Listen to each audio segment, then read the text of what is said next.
بڑی بغلیں بجا رہے تھے حکومت کے لوگ کہ 7 ارب روپے ہمیں مل گئے ہیں اس کے لیے، جو یہ کون سی لائن، گرین لائن کے لیے. ارے بھائی یہ پیسے تو آپ کو بہت پہلے خرچ کر دینے چاہیے تھے. آپ 1.5 سال ڈیلے کر چکے ہیں اس پروجیکٹ کو. وہ پہلے چل جانا چاہیے تھا. وہ بسیں کہاں ہیں جس کے آپ اعلانات کرتے ہیں؟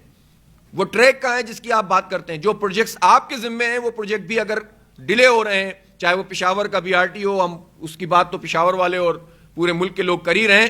ہم تو کراچی کے منصوبوں کی بات کرتے ہیں کہ اس میں وفاق کا شیئر کتنا ہے.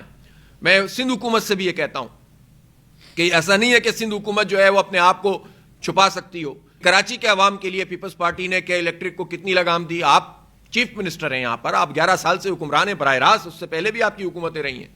ادارے بک جائیں اور اپنی منمانیاں کریں اور کوئی پوچھنے والا نہ ہو. اور اس شہر سے مینڈیٹ حاصل کرنے والی جماعتوں کو بھی تو سوچنا چاہیے کہ اس شہر پہ ان کا کوئی تو حق ہے، کچھ تو ان کو کرنا چاہیے، کوئی تو ہل جل ہونی چاہیے. اب پھر سے وہ چیزیں ہم نظر آ رہی ہیں کہ کل روٹ گئے اور آج منا لیا. یہی ہماری قسمت میں ہے شہر کے لوگوں کی کہ پارٹیاں جو ہیں وہ ہمارے مینڈیٹ کا یہی سودا کرتی رہیں اور اسی طرح سے جو ہے وہ گیو اینڈ ٹیک ہوتا رہے.